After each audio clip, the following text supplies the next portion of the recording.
우리 오늘도 말씀 나누기 전에요. 가슴에 손을 얹고 두 눈을 감고 우리 천천히 함께 고백하며 기도합니다. 주님께서 나를 부르십니다.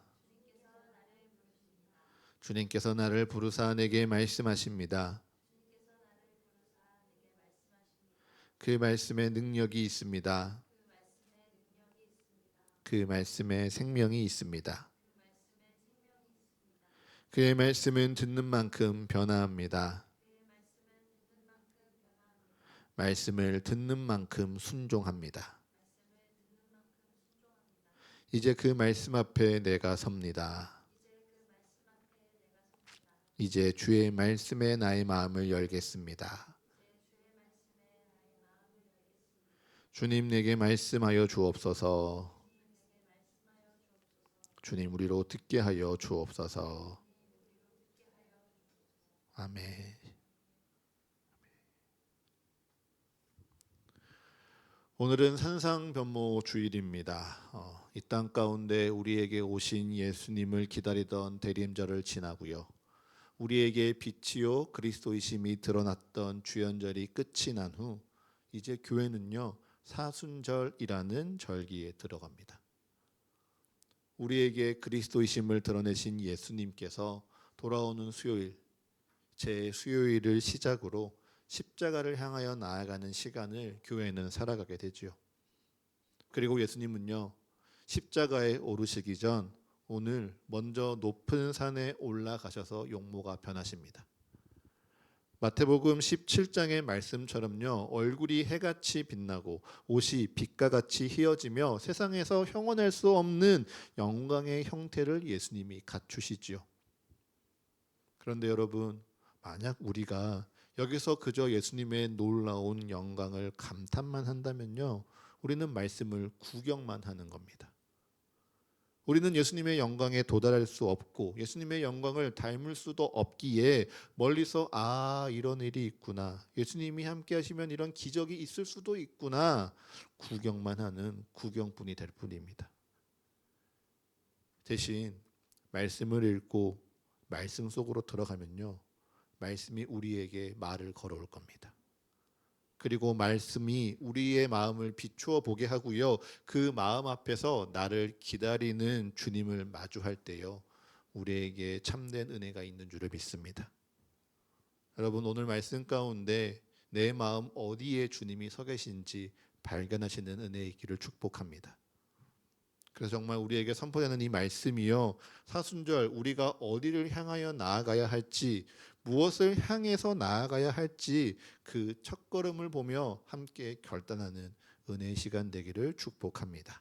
아멘. 자, 우리 마태복음 말씀 함께 보도록 하겠습니다. 여러분, 마태복음 17장의 말씀 한번 펴도록 하십시오.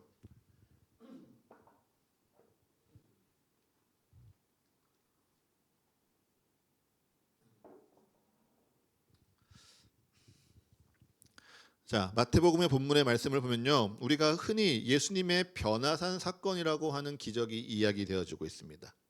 1절은 이야기하죠. 엿새 후에 예수께서 베드로와 야고보와 요한을 따로 데리고 높은 산에 올라가셨다. 그리고 그들 앞에서 예수님의 모습이 변형되사 그 얼굴이 해같이 빛나고 옷이 빛과 같이 희어졌다라고 기록합니다.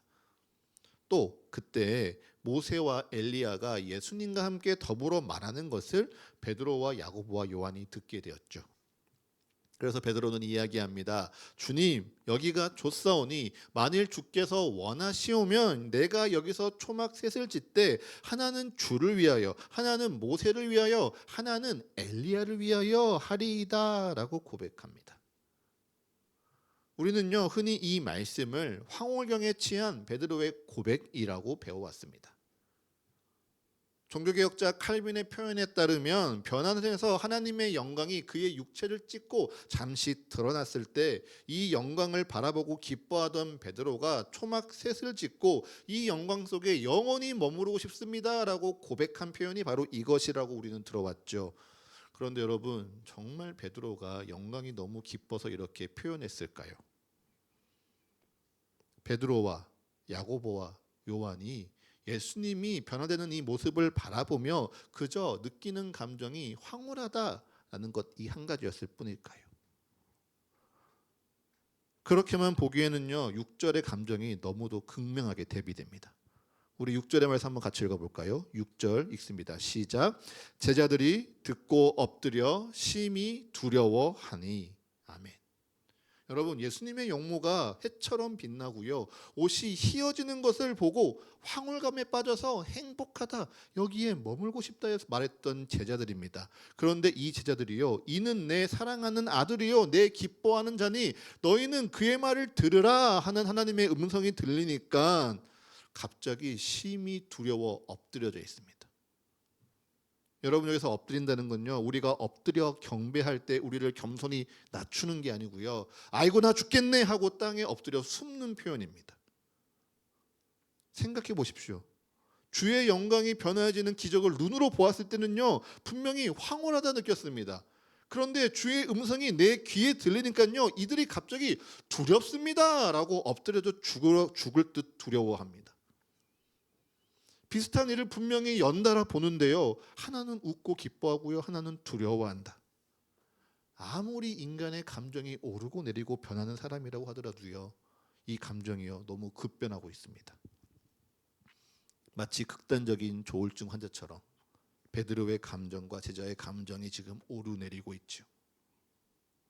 그러니 말씀은요, 변화산에 있는 제자들의 마음이 단지 황홀한 장면을 보고 감탄하는 것만이 아니라는 것을 우리에게 비춰주고 있습니다. 베드로의 황홀한 감탄 뒤에 사실은 더 큰 두려움이 감추어져 있다는 사실을요, 이 두 개의 감정을 대비하며 우리에게 보여주고 있는 것이죠. 여러분, 변화산에서요 제자들이 두려워하고 있습니다. 무엇을 두려워하고 있을까요? 우리 그 두려움의 근원을 한번 찾아가 보면 좋겠습니다. 자, 우리 마태복음 17장 1절의 말씀 한번 다시 한번 주목해서 보겠습니다. 마태복음 17장 1절이 무슨 단어로 시작되어지고 있습니까, 여러분? 무슨 단어입니까? 엿새 후에입니다. 엿새 후에. 제가 성경을 볼 때 접속사를 잘 봐야 한다고 누차 강조하고 있죠. 이전의 사건이나 이전의 말씀이 오늘의 말씀을 어떻게 비추어 보는지 그 열쇠를 놓치지 않으려면요 이 접속사를 잘 봐야 됩니다. 여러분, 이날이요 어떤 사건으로부터 엿새 후입니다. 무슨 일로부터 엿새 후인지 한번 우리 마태복음 16장 한번 넘어가 보겠습니다. 마태복음 16장 넘어가셔서요 성경을 가지신 분들이 한번 읽어봐 주시면 좋을 것 같아요. 마태복음 16장 21절 위에 빨간색이나 파란색으로 작은 소제목이 아마 써 있을 겁니다. 마태복음 16장 21절 위에 빨간색이나 파란색으로 작은 소제목이 있는데 무엇이라고 써져 있죠? 한번 읽어주시겠습니까? 네, 죽음과 부활을 처음으로 이루신 후에 그날로부터 엿새가 지났습니다. 예수님께서요 처음으로 십자가를 말씀하시고 엿새 후입니다. 내가 이제 예루살렘에 올라가서 장로들과 대제사장들과 서기관들에게 많은 고난을 받고 죽임을 당하며 그러나 3일에 살아날 거야 가르치신 후 엿새 이후입니다. 주여 안 됩니다. 그리 마옵소서. 제가 결코 이런 일이 일어나지 않도록 막을 겁니다. 베드로가 항변하자 사탄아 내 뒤로 물러가라 책망받은 지 엿새 후입니다. 누구든지 나를 따라오려거든 자기를 부인하고 자기 십자가를 지고 나를 따르라. 자기 목숨을 지키려고 하면 잃을 것이요 자기 목숨을 잃으면 찾으리라. 예수님이 말씀하신 후 엿새 후이죠.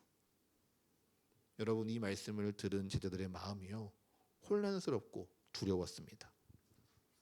내가 따르는 예수님이 죽는다는 게 두렵습니다. 그런데 나도 예수님이 짊어지신 그 십자가, 고통과 수치의 십자가를 똑같이 짊어져야 한다는 사실이요 두렵습니다. 나는 그렇게까지 주님께 다 드릴 생각이 아니었는데 예수님을 위해 나의 목숨까지 잃어야 하나? 그렇게 생각하지 않는 이를 향하여 사탄의 자식이라 내가 혼나야 하나? 그 마음이요 이들이 너무 두렵습니다. 심지어 그 마음을 예수님이 지금 풀어주지 않습니다. 두려운 마음이 이 제자들에게 꽁꽁 가득 차여져서요 엿새란 시간이 지났습니다. 그러니 변화산에 오르는 베드로와 야고보와 요한의 마음이 얼마나 혼란스럽고 두렵겠습니까? 또한 그러한 마음 가운데 예수님의 용모가 변하시는 것을 바라보는 베드로와 야고보와 요한이 어떤 마음일까요? 물론 인간적인 마음 가운데요, 아름다운 풍경을 보고 감탄할 수 있습니다. 하지만 그들의 마음에 기저에 무엇이 있다고요? 두려움이 있습니다. 그 두려움 가운데요, 이들은요 인정할 수밖에 없습니다. 우와, 예수님이 진짜 하나님의 아들이시네. 심지어 이스라엘 백성들을 향하여 목숨을 걸고 간구하던 모세와 엘리야가 예수님의 곁에서 이야기하고 있네. 맙소사, 그럼 진짜 예수님의 말씀대로 이루어지는 거야? 예수님은 십자가에 죽으시고 우리도 십자가를 지고 다 따라 죽게 되는 거야? 내 목숨을 잃어야 되는 건가? 이들이요 더 두려워집니다. 그래서 베드로는요, 여기가 좁사오니 여기서 영원히 살고 싶습니다 이야기하면서 내가 이제 이 산에 내려가서 짊어져야 될 십자가, 내 목숨을 버려야 되는 그 사명의 두려운 모습을요 이 표현 가운데 감추고 싶어 했습니다. 그리고 하나님은요 이런 제자들의 두려움을 아시었죠. 그리고 이들에게 내 사랑하는 아들의 말을 들으라 하시는 음성을 들리자 이들의 감추어졌던 두려움이요 이제 드러난 것뿐입니다. 여러분, 두려움이요 제자들의 솔직한 마음입니다. 하나님의 말씀을 두려워하는 마음. 그래서 그저 하나님의 영광 뒤에 피해서 그럴듯하게 내 두려움을 감추고 싶은 마음이요 바로 변화산 위에서 제자들의 솔직한 마음입니다. 혹시 우리는 어떻습니까? 혹시 여러분도 하나님의 말씀이 두려우십니까? 하나님의 말씀이 두렵고 하나님의 말씀이 내 것으로 잘 받아들여지지 않는데 그저 하나님의 말씀으로 그럴듯하게 포장하고 하나님 여기가 좋습니다. 하나님 내가 그렇게 살기를 소망합니다. 하나님의 영광 뒤에 숨어서요 나의 두려움을 감춰보려고 하지는 않으십니까? 그런 우리에게 주님이 이렇게 말씀하십니다. 우리 7절의 말씀 함께 읽습니다. 7절의 말씀입니다. 시작. 예수께서 나와 그들에게 손을 대시며 이르시되 일어나라 두려워하지 말라 하시니. 아멘. 다시 한번 읽겠습니다. 시작. 예수께서 나와 그들에게 손을 대시며 이르시되 일어나라 두려워하지 말라 하시니. 아멘. 여러분, 예수님께서요 제자들에게 다가오셔서요 그들에게 손을 대시며 일어나라 두려워하지 말라 말씀하십니다. 내가 십자가를 짊어지고 내가 하나님의 말씀의 사명대로 살아가야 될 저 세상으로 나아가는 것을 두려워하지 말라 말씀하십니다. 내가 너희와 늘 함께 할 것이요 내가 나의 빛으로 너희의 길을 비추어 줄 것이니 너희는 두려워하지 말라. 주님께서 제자들에게 손을 내밀어 주십니다. 그처럼 주님께서 오늘 우리에게요 우리를 찾아와 우리에게 손을 내미시며 일어나라 두려워하지 말라 말씀하십니다. 여러분 이를 믿으십니까? 여러분 정말 이를 믿으십니까? 아멘. 여러분 주님이 오늘 내게 내미시는 그 손을요 붙잡으십시오.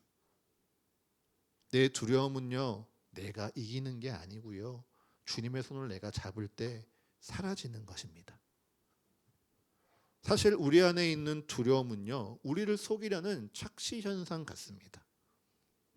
두려움은 구체적으로 무엇인가를 두려워하는 감정이 아닙니다. 두려움에는요 구체적인 대상이나 상황이 없습니다. 그냥 막연하게 불안하고 염려되는 감정이요 심리학적으로도 두려움이라 이야기합니다. 그저 내가 알 수 없고 내가 통제할 수 없는 상황이 내게 찾아올까 봐 막연한 불안감이 들고요 내 몸에 긴장이 생기는 것을요 두려움이라고 이야기하죠. 그리고 이 두려움에 대한 예시가요 오늘 기가 막히게 성경에 나와 있습니다. 여러분 잠시 출애굽기 24장으로 한번 넘어가 보겠습니다.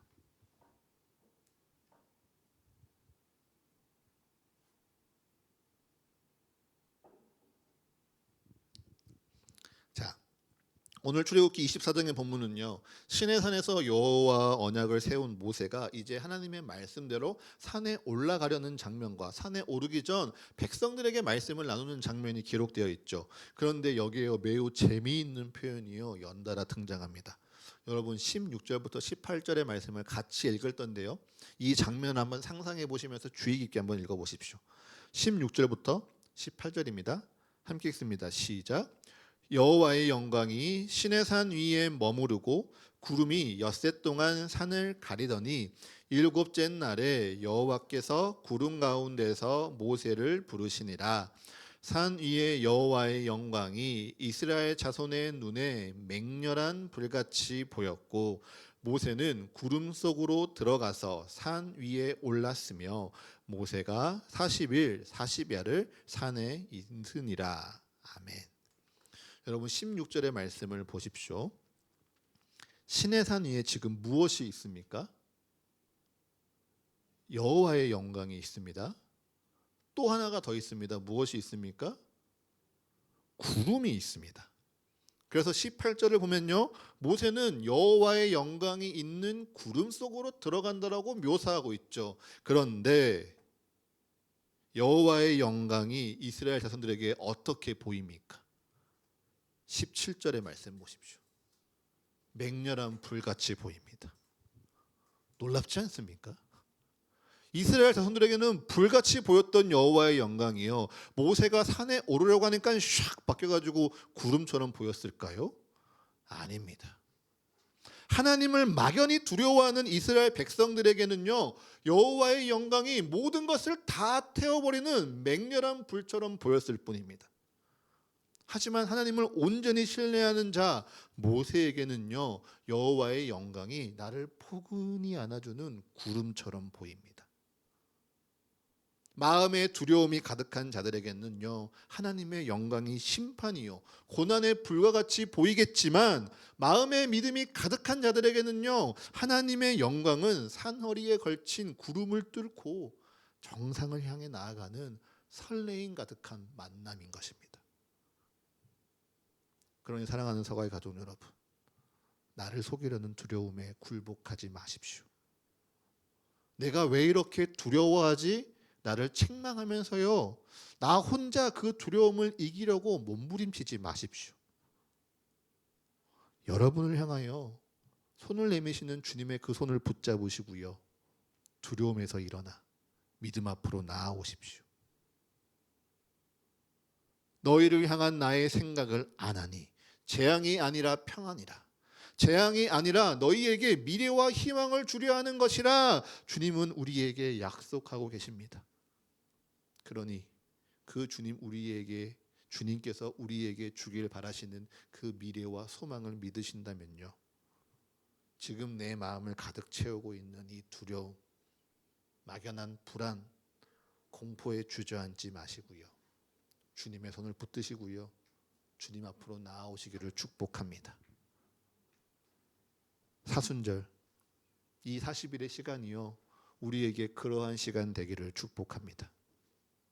우리는 보통 사순절이라고 하면요, 내가 또 십자가를 향하여 죽으러 가는구나, 내가 또 금식하고 고통받고 나의 즐거움을 다 내려놓고 어려운 길을 가야 하는구나 라고 생각합니다. 하지만 오늘 주님 우리에게 무엇이라 말씀하십니까? 너희의 두려움 다 내려놓고 내 손을 잡고 일어나라 말씀하십니다. 그러니 이 40일이요, 우리에게 불안하고 염려되고 우리가 힘든 시간이 아니라 주님을 만나니 더욱 기쁨이라 고백되는 시간 되시기를 축복합니다. 주님이 십자가를 향하여 나아가는 이 시간, 나도 주님과 같이 그 십자가의 길을 걸으니 주님의 이 말씀 속에 나를 향한 주님의 참된 소망을 깨닫고요, 더 누리게 하시는구나. 그래서 정말 나의 용모가 내가 좋은 옷을 입고 깨끗하게 씻고 잘 꾸며서 빛이 나는 것이 아니라 주의 말씀이 나의 마음에 살아 숨쉬니 나의 용모가 빛과 같이 변하는구나 고백하며 기뻐하는 이 40일 되시기를 축복합니다. 자, 여러분, 그처럼 우리가 두려움을 떨쳐내고요, 주님이 주신 소망과 희망 가운을 더 깨달아가면서 주님과 같이 나의 용모가 새로워지기 위해서 오늘 우리가 꼭 해야 하는 것이 한 가지 있습니다. 그것이 무엇일까요? 그것은요, 여기에 머무는 것이 아니라요, 세상으로 돌아가는 겁니다. 여러분, 마태복음 17장에 엿새전이라고 했습니다. 여러분, 우리 지난 주일 말씀 기억나십니까? 똑같이 엿새전입니다. 엿새전 주님께서 우리에게 무엇이라 말씀하셨죠? 너희는 세상의 소금이라, 너희는 세상의 빛이라 말씀하셨습니다. 너희가 내 말을 잘 듣고 내 언약을 잘 지키면 너희가 소금이 될 수 있어. 너희가 올바르게 행동하고 도덕적으로 살면 세상의 빛이 될 거야 라고 말씀하신 거 아니고요. 너희는 세상의 빛이라 선포하셨습니다. 그러면 그 빛은 어디에 있어야 됩니까? 그 빛은요, 어둠 가운데 있어야 환하게 빛납니다. 빛이 하나님의 영광 가운데 있으면요, 그것이 아무리 빛난 태양일지라도 그 빛은 발하지 못합니다.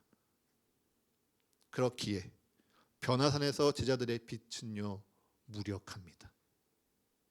역설적이게도요, 변화산은 제자들이 빛으로 살아갈 수 없는 유일한 장소입니다. 그렇기에 제자들은요, 빛으로 된 자신의 삶의 모습을 되찾기 위해서요, 세상으로 나아가는 겁니다. 어둠이 가득한 이 세상 가운데 주의 말씀으로 살아가면서요, 이 세상으로 나의 빛, 주의 빛을 비추어 내는 것입니다. 똑같습니다. 우리가 그저 여기에서만 머물고요, 여기에서만 주님의 말씀의 은혜를 받고요, 세상에 돌아가서 주의 말씀을 잊어버린다면요, 우리는 어두운 가운데 살아가는 두려운 자들에 불과합니다. 하지만 변화산에서 용모를 변화시키는 주의 은혜가 우리에게 비춰주고요, 이 말씀을 우리가 세상 가운데 품고 나아갈 때요, 우리는 세상 그 모든 어두움을 이기는 주님의 빛으로 살아갈 줄을 믿습니다. 그러기 위해서요, 주님께서 우리에게 날마다 말씀하여 주십니다. 날마다 말씀하시며 우리가 그 말씀을 깨달아 알기 원하시며 깨닫는 자들에게 그의 용모와 마음과 생각과 말투를 변화시키는 능력을 우리에게 허락하여 주십니다. 여러분, 이 은혜가 이 사순절 40일이라는 시간 가운데 우리의 첫 번째 소망이 되었으면 좋겠습니다. 내가 주의 말씀을 들으니 내가 빛이었지, 세상 깨닫는 시간 되시기를 축복합니다. 내가 말씀을 읽고요, 말씀이 내 안에 있음에 내가 정말 빛으로 쓰임받고 있구나, 기뻐하는 시간 되시기를 축복합니다. 그리고 정말 내가 빛으로 살아가고 있구나, 아니 내가 빛으로 살아갈 수 있구나, 무너진 나의 자존감을요, 회복할 수 있는 복된 시간 되시기를 축복합니다. 이를 위해서 주님은 우리에게요, 어두운 데를 비추는 등불과 같은 말씀을 날마다 우리에게 주시는 것입니다.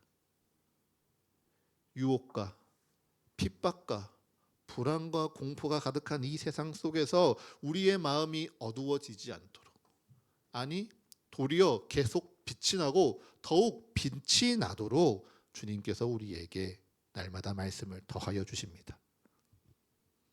그러니 여러분, 사순절 이 40일간이요, 다른 것을 내가 더 무엇해야지, 내가 뭘 금식해야지, 무슨 선한 일을 더 많이 해야지, 그런 거 결단하기보다 정말 이 40일간 내가 주의 말씀을 힘써 읽고 주의 말씀을 정말 깊이 묵상하며 내 마음 다해 기도하기로 딱 한 가지만 결단하십시오.